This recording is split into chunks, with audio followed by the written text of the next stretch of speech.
Hello everyone, welcome to Grammarly hacks by Kavita. So आज के इस वीडियो में हम डिस्कस करेंगे जूनियर असिस्टेंट का पेपर जो पहले हो रखा हुआ है फॉर हाई कोर्ट के लिए। उसमें जो भी क्वेश्चंस आए होंगे आपके इंग्लिश सेक्शन के लिए, मैं सिर्फ उसी को डील करूंगी आपके साथ में। फ़िलहाल मेरे पास बुकलेट सीरीज़ का कोड भी है और इस बार आपको ध्यान ये रखना है कि इस बार आपकी नेगेटिव मार्किंग भी होने वाली है, तो आपको वही क्वेश्चंस अटेम्प्ट करने हैं जिनके लिए आप 110% श्योर हैं, अदरवाइज आपके मार्क्स कट जाएंगे। सो टाइम वेस्ट ना करते हुए सेक्शन जनरल इंग्लिश का है। डायरेक्शन दे रखा है आपको, 1 to 5 क्वेश्चंस के लिए बोला हुआ है। In the following questions 4 alternatives दे रखे हैं आपको, given for the idiom and phrases. Question है ईडियम एंड फ्रेजेस का आपके सामने। कहा है कि चूज द सही वाला ऑल्टरनेटिव फॉर द क्वेश्चन। पहला लिखा हुआ है टू टेक टू हर्ट। अब देखो ईडियम और फ्रेजेस मतलब मुहावरे और लोकांक्तियाँ, तो इनका आपको ध्यान रखना। लिखा है टू टेक टू हर्ट, इसका मतलब कुछ बच्चे लगाएंगे टू ग्रीव ओवर, मतलब किसी चीज़ पे रोना है, ग्रीव करना है, अफसोस जताना है उस चीज़ का। टू लाइक का मतलब किसी को पसंद करना, टू हेट का मतलब नफरत करना, और टू बी अनकरेज्ड मतलब कि किसी चीज़ को अनकरेज करना किसी काम के लिए। लेकिन टू टेक टू हर्ट दिल पर कोई बात लेने का मतलब होता है टू ग्रीव ओवर। तो इसके लिए जो आपका बी ऑप्शन है वो बिल्कुल सही जाएगा, तो आप उसको टिक करके कर दीजिए। नेक्स्ट क्वेश्चन है आपका ह्यूमन सर्विस। अब ह्यूमन्स क्या होता है? बेसिकली नाइट होते थे जो हमारे, उनके साथ ये लोग काम किया करते थे। इनको आप कह सकते हो स्मॉल स्केल फार्मर्स भी, जो कि इंडिपेंडेंटली अपना काम पुराने टाइम में किया करते थे। तो यहाँ लिखा है इनकी सर्विस, ह्यूमन सर्विस लिखा हुआ है यहाँ पे। इसका मतलब क्या है? उनका काम। तो ये मेडिकल हेल्प में काम नहीं करते थे, ये सोशल वर्क नहीं करते थे, ये हार्ड वर्क नहीं थे, इनको हम बोलते हैं एक्सीलेंट वर्क। ये अपने काम के लिए जाने जाते थे। तो यहाँ पे आपका बी पार्ट हो जाएगा। नेक्स्ट क्वेश्चन है आपका to face the music. Music को फेस करना। अब बच्चे यहाँ लगा देंगे to enjoy a musical recital. ये तो इसका एज इट इज मतलब निकल के आ रहा है ना, लेकिन हमारे को ईडियम बोला हुआ है, मुहावरा दिया है ये हमारे सामने। टू फेस द म्यूजिक मतलब आपको अपने कर्मों के परिणामों का सामना करना पड़ेगा ना, टू बियर दी कॉन्सिक्वेंसेज जो होगा, that would be your right option. Next है टू पुट अप विद। देखो ये टू पुट अप जो लिखा है ना, बेसिकली ये आपका ईडियम नहीं है, ये आपकी क्या है? फ्रेजल वर्ब है। पुट अप विद मतलब ये आपका फ्रेजल वर्ब का क्वेश्चन आया है, जिसका मतलब ही होता है क्या? टॉलरेट करना, किसी चीज़ को टू एक्सेप्ट करना। तो देख लो टू अकोमोडेट तो यहाँ पे नहीं होगा, एडजस्ट करना भी नहीं होगा, अंडरस्टैंड करना भी नहीं होगा। तो यहाँ पर क्या राइट ऑप्शन है आपका? To tolerate. ठीक है, आई होप समझ आ गया होगा। नेक्स्ट है आपका to call it a day. इसको दिन कहना है ना, तो इसका मतलब होता है टू स्टॉप डूइंग समथिंग, कोई चीज़ को करना बंद कर देना। तो यहाँ पे जो आपका ए ऑप्शन होगा वो राइट होगा। ठीक है, तो ये हमारे फर्स्ट 5 क्वेश्चंस जो एग्जाम में थे आपने देख लिया, ईडियम से थे। इट मीन्स ईडियम का टॉपिक आपके लिए इंपॉर्टेंट है, यहाँ से क्वेश्चन आते ही आते हैं। Next move on to the next section. Direction 6 to 7 जो हमें दे रखा हुआ है, वहाँ कहा हुआ है कि हमें एक्टिव से पैसिव वॉइस को बदलना है। ठीक है, एक्टिव से पैसिव। अब क्वेश्चन हमारे सामने दिया हुआ है, the agent had disclose the secret before it was evening. Agent ने सीक्रेट को डिस्क्लोज कर दिया है शाम होने से पहले ही। अब देखो एक्टिव पैसिव के जब भी क्वेश्चन आते हैं आपको बेसिक एग्रीमेंट को ध्यान रखना है। जब भी एक्टिव में वॉइस होगी तो क्या होता है? Subject verb object. वहीं जब पैसिव बनाते हैं इसका हम तो क्या आता है? हमारा ऑब्जेक्ट आता है, देन लास्ट में बाई प्लस सब्जेक्ट होता है, और यहाँ पे वर्ब की थर्ड फॉर्म। किसी का भी एक्टिव से पैसिव बनता है जब, तो आप वर्ब की थर्ड फॉर्म को यूज़ करते हैं, और उससे पहले टेंस का आपको ध्यान रखना है। अब देखो यहाँ पर बोला हुआ है the agent had disclosed. Agent यहाँ पे क्या है? हमारा सब्जेक्ट है। ये हैड डिस्क्लोज यहाँ पर क्या है? ये वर्ब है हमारा, है ना। और ये जो सीक्रेट दे रखा है ये हमारा ऑब्जेक्ट दे रखा है। कब से? बिफोर इट वॉज इवनिंग से पहले। तो यहाँ पे हमें सब्जेक्ट द एजेंट है, उसके बाद वर्ब हमारे को हैड है, हैड के बाद डिस्क्लोज मतलब वर्ब का थर्ड फॉर्म हमारे को लगा हुआ है, तो हमने बाई प्लस सब्जेक्ट करना है यहाँ पे। तो सेंटेंस क्या बनेगा आपका? The secret had been. देखो सेंटेंस कौन सा है? ध्यान दो, सेंटेंस है आपका पास्ट परफेक्ट, है ना। तो पास्ट देखो हैड यूज हुआ है ना, तो पास्ट परफेक्ट का जब पैसिव बनेगा तो क्या बनता है? उसमें बनता है ऑब्जेक्ट, उसके बाद हैड के साथ आपने एक वर्ड बीन यूज कर लेना है, बाकी सारा सेम वर्ब की third form by plus subject. तो देखो हैड के बाद बीन कहाँ पर है? ये वॉज वाला तो पहले गलत हो गया हमारा, ये तो बनेगा नहीं। हैड यहाँ लिखा हुआ है लेकिन हैड के बाद का बीन लगाया हुआ है यहाँ पे, तो ये भी नहीं होगा। फोर्थ में देख लो द सीक्रेट वॉज डिस्क्लोज, ये भी नहीं है। तो बचता कौन सा है हमारा सी वाला जो है, यही हमारा राइट ऑप्शन बनता है। आई होप समझ आया होगा सभी को। Now moving towards next question. The teacher should check the homework, teacher को होमवर्क चेक करना चाहिए। अगेन सेम रूल लगाओगे आप लोग यहाँ पर भी। क्या करोगे इसका बनाने के लिए आप वॉइस जब बनाओगे इसकी, तो टीचर सब्जेक्ट दे रखा है आपको, शुड आपको मॉडल वर्ब यूज़ किया हुआ है, ठीक है ना। तो आपने एक्टिव से पैसिव बनाना है। अब देखो ये मॉडल वर्ब है, ध्यान दीजिएगा। देखो सब्जेक्ट के बाद शुड है, फिर आपका वर्ब का फर्स्ट फॉर्म चेक यूज हुआ है, देन ऑब्जेक्ट। ये आपका बेसिक है एक्टिव में। इसी का पैसिव बनाना है आपने, तो क्या हो जाएगा, ऑब्जेक्ट पहले आ जाएगा, शुड अपनी जगह रहेगा। अब मॉडल वर्ब है तो मॉडल वर्ब के बाद क्या लगाते हैं हम, बी लगा लेते हैं, ध्यान रखिएगा हमेशा इसको। और वर्ब का थर्ड फॉर्म लगता है क्योंकि हम क्या कर रहे हैं, बात एक्टिव से पैसिव की बात कर रहे हैं। तो बाद में आपका बाई प्लस सब्जेक्ट, सब्जेक्ट क्या टीचर है। देख लो कहाँ पे बनेगा, होमवर्क की जो ऑब्जेक्ट ना, तो होमवर्क यहाँ पर भी है, यहाँ पर भी है, थर्ड में नहीं है, थर्ड गलत है हमारा, थर्ड रॉन्ग है हमारा। अब देखो द होमवर्क शुड लगा है यहाँ पर, बी लगा हुआ है यहाँ पे, तो इस कहीं ना कहीं सही जा रहा है हमारा। उसके आगे देख लो आप सेंटेंस क्या बन रहा है, यहाँ पे देखो द होमवर्क इज चेक्ड, ये इज वाला तो ऐसे गलत हो गया हमारा। और फोर्थ वाला विल बी चेक्ड, तो ये भी गलत है हमारा। तो राइट वाला कौन सा बना हमारा, the homework should be checked by the teacher. I hope समझ आया होगा। शुड है तो हमने इसलिए बी फॉर्म लगा लिया, और वर्ब का थर्ड फॉर्म एक्टिव से पैसिव के लिए हम हमेशा यूज़ करते हैं, ठीक है। तो moving towards the next question and which is, क्या क्वेश्चन है आपका 8 से 12 वाला। In the following question sentences are given with blank to be filled with an appropriate word. आपको एक एप्ट वर्ड का यूज़ करना है। यहाँ पे 4 ऑल्टरनेटिव्स दे रखे हैं, आपको सही वाले को चूज़ करना है। पहला है the building is not safe and must B dash down. Building क्या है, नेगेटिव है, नॉट सेफ नेगेटिव में बात हो रही है, मतलब बिल्डिंग सेफ नहीं है, और इसको क्या करना है, इसको पुल डाउन करना है। अब देखो यहाँ बच्चे पुल लगा के आएंगे कि पुल डाउन होगा, लेकिन क्या पुल होगा या ऐसी कोई और फॉर्म होगी, यहीं पे हम कंफ्यूज हो जाते हैं। अब देखो यहाँ पे मॉडल वर्ब यूज़ किया, मस्ट किया हुआ है ना मॉडल वर्ब, तो जब भी मॉडल वर्ब यूज़ होगा उसके बाद क्या होता है, बी लगता है, मैंने पहले बताया आपको ये चीज़। और वर्ब का third form which is your past participle होता है, ठीक है ना। तो यहाँ पे पास्ट पार्टिसिपल पुल का क्या होगा, यहाँ पे पुल्ड होगा, ठीक है। तो यहाँ पे आपका जो ऑप्शन होगा वो होगा पुल्ड। क्या होगा ऑप्शन आपका, पुल्ड होगा। आई होप समझ आया होगा। इसको आप टिक कर लीजिए पुल्ड वाले को। The building is not safe and must be pulled down, ठीक है। नेक्स्ट है there is something wonderful dash him.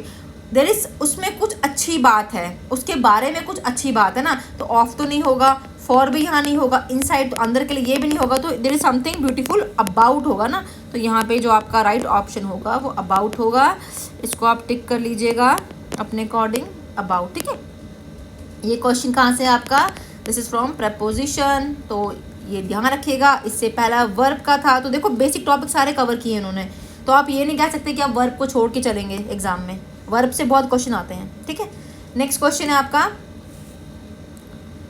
The song in the play can not be deleted, it is blank to the story.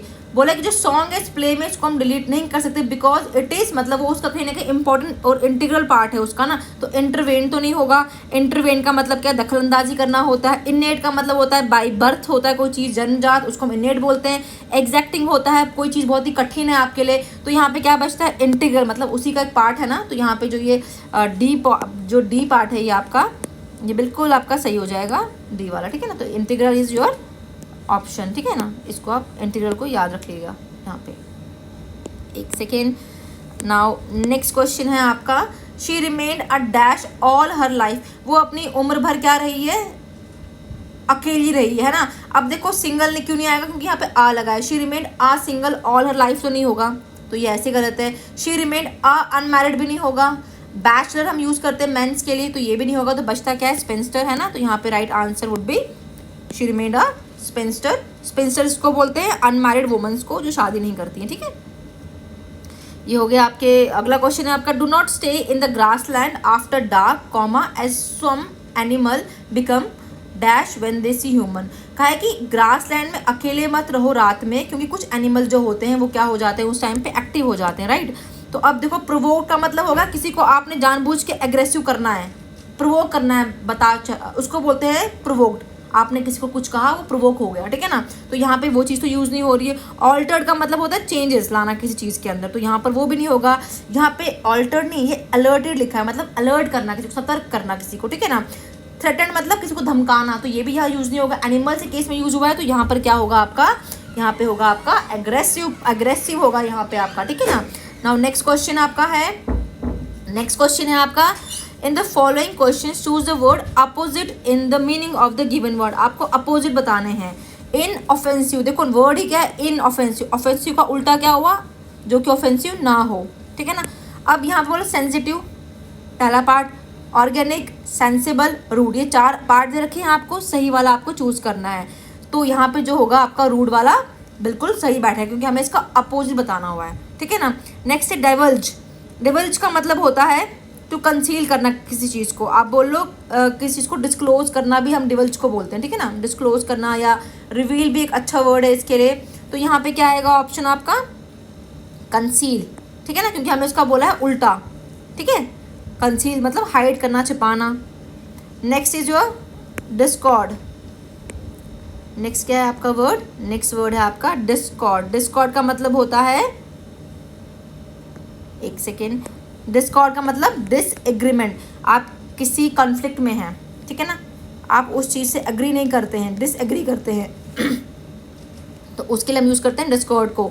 तो उसका उल्टा क्या होगा यहाँ पे, उसका उल्टा होगा एग्रीमेंट, माने हारमनी। तो पहला वाला हारमनी वाला यहाँ पे सही हो जाएगा। मेमोथ, मेमोथ का मतलब होता है ग्रैंड, बड़ा, लार्ज, ठीक है ना। तो उसका उल्टा क्या होगा, स्मॉल होना चाहिए, तो यहाँ पे स्मॉल वाला सही हो जाएगा, क्योंकि क्वाइट हो गया, शांत, ये नहीं होगा। ह्यूज माने बड़ा, ये भी नहीं होगा। सिग्निफिकेंट माने कोई चीज़ स्पेसिफिक है, तो ये भी हमारे लिए यहाँ पे सही ऑप्शन नहीं होगा, ठीक है। नाउ नेक्स्ट क्वेश्चन है 17 to 20। बोला गया है आपसे कि इन the following question one of the 4 alternative choose the same. अच्छा, यहाँ पे बोला है सेम वाले वर्ड जिनका मीनिंग सेम होगा, उनको बताना है हमने, ठीक है ना। तो पहला बोला है ल्यूसिडिटी। ल्यूसिड का मतलब क्या होता है, क्लैरिटी होना किस चीज़ के बारे में हमें, ठीक है ना, स्पष्टता होना। तो यहाँ पे पोलाइटनेस माने शांति हो गया। फ्लुएंसी मतलब किस तरह से बात कर रहे हैं, तो यहाँ पे जो क्लैरिटी होगा वो आपका सही ऑप्शन हो जाएगा। नेक्स्ट है आपका सैलिसिटी। सैलिसिटी का अर्थ होता है इनडिसेंसी। सिंपल सी बात है, कोई चीज़ अश्लील टाइप होती है ना, उसको हम बोलते हैं सैलिसिटी। तो यहाँ पे इसका मतलब क्या निकल के आएगा, ऑब्सिडिटी से, तो यहाँ पे आएगा इनडिसेंसी, ठीक है। नेक्स्ट है इम्यूलेट करना। इम्यूलेट का मतलब क्या होता है, आप सिंपली बोल सकते हो जब हम किसी भी इंसान को ना की तरह ट्राई करते हैं बनने का, या हम ऐसी कोशिश करते हैं, तो उसको हम बोलते हैं इम्यूलेट करना। तो टू ट्राइंग टू बी या टू डू एज वेल, हम कुछ करना चाहते हैं, ठीक है ना। Next is preponderance. देखो प्री मतलब पहले ही, पॉन्डर करना उस चीज़ के ऊपर, ठीक है ना, मतलब इसका मतलब होता है प्रीपोंडरेंस का बेसिकली अपना प्रभाव रखना, डोमिनेंस। इसको आप सिंपल याद रखो, डोमिनेंस या ग्रेटर इन्फ्लुएंस कहना है इस चीज़ के लिए। तो यहाँ पे जो ऑप्शन होगा डोमिनेंस वाला सही होगा। आई होप क्लियर हो गया होगा। नेक्स्ट क्वेश्चन रहता है आपका, इन the following questions out of the 4 alternatives one which can be substitute. तो ये देखो वन वर्ड सब्स्टिट्यूशन से भी क्वेश्चन एग्जाम में आता है, तो इसको भी अच्छे से करके जाएंगे आप लोग।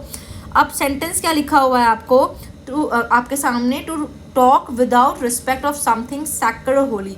किसी पवित्र चीज़ के बारे में बिना रिस्पेक्ट के बात करना, तो उसको हम कहते हैं ब्लास्फेमी। देखो यहाँ पे सैक्रेड की बात की है ना, सैक्रेड बोलते हैं पवित्र को, किसी भी अब गॉड गॉडेस के लिए या किसी धर्म के लिए, किसी भी पवित्र चीज़ के प्रति जब आप बात करते हो ना कोई अपमानजनक, तो उसके लिए हम बोलते हैं ये ब्लास्फेमी वर्ड, ठीक है ना। तो यहाँ पे क्या आएगा, ब्लास्फेमी सही हो जाएगा। नेक्स्ट है मर्डर ऑफ किंग। जब भी मर्डर किंग की बात की जाती है तो उसको बोलते हैं रेजिसाइड। क्या बोलते हैं, रेजिसाइड। रेजी इज फॉर किंग, वही मैट्रिसाइड इज फॉर मदर। ऐसे वर्ड एग्जाम में काफ़ी देखने को मिल जाते हैं, जेनोसाइड, मैट्रिसाइड, पैट्रीसाइड, होमिसाइड। पैट्री होगा तो फिर फादर के लिए आ जाएगा, होमिसाइड होगा तो किसी सिंगल इंसान की मृत्यु की मतलब हत्या करना, उसको बोलेंगे। जेनोसाइड किसी पूरे के पूरे ग्रुप का जेनोसाइड करना, किलिंग करना, मास किलिंग, ठीक है ना। तो यहाँ पे जो आंसर होगा वो है रेजिसाइड।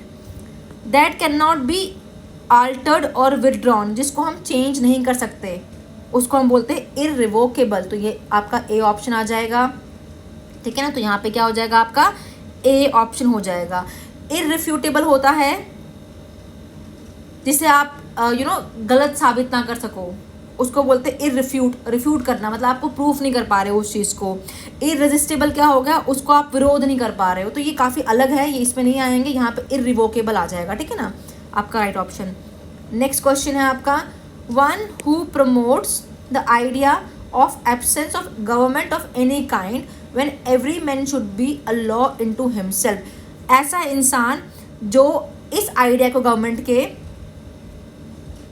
एब्सेंट करता है, मानता नहीं है, उसको क्या बोलते हैं, उसको बोलते हैं एनार्किस्ट बोलते हैं, ठीक है ना, क्या बोलते हैं, एनार्किस्ट इज अ पर्सन जो अपना किसी समाज का, किसी भी सरकार का मतलब समर्थन नहीं करता है। आप ऐसे बोलो कि ऐसा व्यक्ति जो सरकार के बिना समाज का समर्थन करता है, शॉर्ट वे में जो सरकार ना हो उसके बिना उसका समर्थन करता है, उसको बोलते हैं हम क्या, एनार्किस्ट, ठीक है ना। बेलिजरेंट होता है लड़ाकू इंसान, इसको हम बोलते हैं लड़ाकू इंसान, ठीक है। वहीं आइकनोक्लास, इससे बड़ी बार क्वेश्चन बनता है आइकनोक्लास से, इसको बोलते हैं परंपराओं या मान्यता जो हमारी रहती हैं पुरानी, उनको चुनौती देने वाला इंसान आइकनोक्लास बोलते हैं। एग्नोस्टिक, ये भी इंपॉर्टेंट वर्ड है, इसको भी ध्यान रखिएगा आप लोग, मतलब जो उतना ईश्वर के ऊपर भरोसा नहीं रखता है, उसके बारे में इतनी बात नहीं करता, उसको बोलते हैं एग्नोस्टिक, ठीक है। नेक्स्ट क्वेश्चन है आपका, a place where clothes are kept. ये बहुत ही सिंपल है, इसका आंसर मुझे आप लोग देंगे, ये बहुत बेसिक सा है, ठीक है। अब आते हैं हम अगले क्वेश्चन की तरफ अपने, जो है डायरेक्शन गिवन हमें एरर्स की। देखो एरर्स के लगभग यहाँ पे हमें 5 क्वेश्चन दे रखे हुए हैं, तो इट मीन्स एरर से क्वेश्चन आते ही आते हैं। नाउ फर्स्ट क्वेश्चन दे रखा है हमारा, air pollution comma together with littering. Air pollution किसके साथ, विद लिटरिंग के साथ, slash are causing many problems in our city. हमारी सिटी में बहुत सारी प्रॉब्लम कॉज कर रहा है।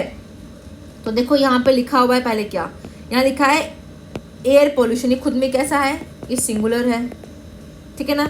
टुगेदर विद लिटरिंग, अब देखो टुगेदर विद होगा आपका, लिख लो साइड पे, या तो इसको टुगेदर विद होगा, ये सब्जेक्ट वर्ब एग्रीमेंट से क्वेश्चन है आपका, अलॉन्ग विद होगा, एज वेल एज होगा, अलॉन्ग साइड होगा, या इन एडिशन टू होगा, इन एडिशन टू। ये जितने भी मैंने वर्ड लिख दिए हैं ना आपके सामने, इनके बाद आने वाला नाउन सब्जेक्ट को प्लूरल नहीं बनाता है, मतलब सब वहाँ पे क्या होना चाहिए हमारा, वो सिंगुलर ही होना चाहिए। तो क्या यहाँ पे वर्ब हमारे सिंगुलर है, नहीं ना। अगर नाउन सिंगुलर होगा तो वर्ब भी क्या होनी चाहिए, सिंगुलर। अगर ये खुद में सिंगुलर है तो आगे जो वर्ब आ रही थी, जो कि आपकी जो वर्ब आपको दिख रही है आगे, ये जो लिखी है आर कॉजिंग एयर पोल्यूशन के बाद, ये इज होना चाहिए यहाँ पे, ठीक है। तो यहाँ पे इज कॉजिंग, तो आपका एरर जो है इसी पार्ट में, ठीक है। नेक्स्ट क्वेश्चन है आपका, the accused refused to answer the policeman on duty slash, एक second, slash no error. Accused ने क्या किया, रिफ्यूज किया है टू आंसर टू द, देखो अभी यहाँ लिखा है टू आंसर, ये आंसर के बाद टू लगा दिया जो कि गलत है। एक्यूज ने रिफ्यूज किया ना, देखो आंसर के बाद किसी को हमने बताया है, समवन को, जो कि हमारे यहाँ पे कौन है, पुलिसमैन है, तो इसके आगे हमें टू लगाने की जरूरत नहीं थी यहाँ पे, ठीक है ना। तो आंसर टू समवन नहीं होगा, आंसर समवन होगा। जैसे मैं कहूँ कि answer the question, answer the teacher, answer to the teacher नहीं होगा, ठीक है ना यहाँ पे। तो यहाँ पे क्या होगा, the accuse refuse to answer the policeman on duty, ठीक है। तो टू रिमूव कर दीजिएगा यहाँ से। नेक्स्ट है, what is the use of me attending the session. मेरा क्या यूज है इस सेशन को अटेंड करने का। देखो व्हाट इज है, द यूज ऑफ मी, मी क्या है यहाँ पे, ये पॉजेसिव प्रोनाउन है यहाँ पे हमारा। अच्छा जी, अगर पॉजेसिव प्रोनाउन है तो उसके बाद वर्ब का आईएनजी लगा है, बिल्कुल लगा हुआ है, लेकिन क्या यहाँ पे मी आएगा, यहाँ पे मी नहीं आएगा ना। यहाँ पे क्या आएगा, what is the use of my attending the session. I hope clear हो गया होगा ये भी। नेक्स्ट क्वेश्चन है आपका, the ruling party stood for implementation of the bill and was ready to stake their political existence। अब देखो यहाँ पर जो आपका दिया हुआ ना, रूलिंग पार्टी, सब्जेक्ट सेंटेंस में हमारा ये किस तरह का नाउन है, रूलिंग पार्टी खुद में ये कलेक्टिव नाउन है, ठीक है ना। मतलब ये खुद में एक सिंगुलर है, कलेक्टिव नाउन है, सिंगल है, तो मतलब इसको हम कह सकते हैं सिंगुलर है खुद में, ठीक है ना। तो इसके बाद में जो भी आने वाला प्रोनाउन भी सिंगुलर होना चाहिए, तो क्या वो सिंगुलर है, तो यहाँ पे लिखा हुआ है। फिर आगे क्या, was ready to take there, ये देयर तो नहीं आएगा, देयर तो हमारा हो गया प्लूरल, तो यहाँ पे क्या आना था, इट्स आना था, ठीक है ना। ये बहुत ही इंपॉर्टेंट केस है, इसको देख लेना, यहाँ से बड़े क्वेश्चन बनते हैं एग्जाम में। जैसे लिखा होगा आपके सामने, एग्जाम्पल लेती हूँ मैं एक और, दी वेट अ वाइल, एक सेकेंड दीजिए। दी गवर्नमेंट अनाउंस्ड डैश पॉलिसी। अब जो गवर्नमेंट है ना, तो ये सिंगुलर है, ये खुद में प्लूरल नहीं है। आपके अगर सामने ऑप्शन होगा देयर, तो मैक्सिमम बच्चे यहाँ देयर लगा के आ जाएंगे। तो government announce their policy, government ने अपनी पॉलिसी अनाउंस की, लेकिन देयर नहीं आएगा यहाँ पे। यहाँ पे गवर्नमेंट की है तो इट्स पॉलिसी है, गवर्नमेंट अनाउंस इट्स पॉलिसी, ठीक है। तो यहाँ पे जो इट्स है ये बिल्कुल सही हो जाएगा। आई होप समझ आ गया होगा। नेक्स्ट क्वेश्चन है, because of the severe snowstorm and the roadblocks, the Air Force dropped food and medical supply close to the city. क्योंकि काफ़ी तेज स्नो के तूफान चल रहे थे, रोड ब्लॉक्स थे, तो जो हमारी एयर फोर्स है उसने फूड एंड मेडिकल सप्लाई को क्लोज कर दिया है फिलहाल सिटी में। ये close to the city, this is the wrong phrase here use. वैसे इसको आप यूज़ कर भी सकते हो, लेकिन अगर देखा जाए ग्रामेटिकली तो यहाँ पर ये नहीं होना चाहिए था। यहाँ पे एरर इसी पार्ट में है। आपके सेंटेंस क्या होना चाहिए था आपका, because of the severe snowstorm and the road blocks the air force dropped food and medical supplies to the city. Close नहीं होगा यहाँ पे, टू द सिटी होगा, लेकिन अगर क्लोज लगाएंगे तो भी गलत नहीं है। बट आई पर्सनली बिलीव कि यहाँ पे क्लोज नहीं आना चाहिए, क्योंकि यहाँ पे जो ये एयर फोर्स है ये हमारा सब्जेक्ट है, ड्रॉप्ड इज अवर वर्ब है, इसके बाद ऑब्जेक्ट हमारा फूड एंड मेडिकल सप्लाईज है। तो ड्रॉप कहाँ पे किया उन्होंने, सिटी में ड्रॉप किया हुआ है, तो इस क्लोज तो नहीं आना चाहिए था, या तो इन द सिटी होना चाहिए था या टू द सिटी। यहाँ पे अगर इन द सिटी होता तो भी सही होता, ठीक है। तो this is all about the 30 questions जो पूछे गए हैं आपसे इंग्लिश सेक्शन में आपके हाई कोर्ट के पेपर में। आई होप आपको समझ आया होगा। ऐसे ही कंटेंट को देखने के लिए आप लाइक करें, सब्सक्राइब करें मेरा Grammarly hacks by Kavita YouTube पे, सो दैट आपको आपके एग्ज़ाम में और भी ज़्यादा हेल्प हो सके। अगर कंटेंट पसंद आए तो लाइक करें, सब्सक्राइब करें और शेयर करना ना भूलें। Thanks and have a nice day.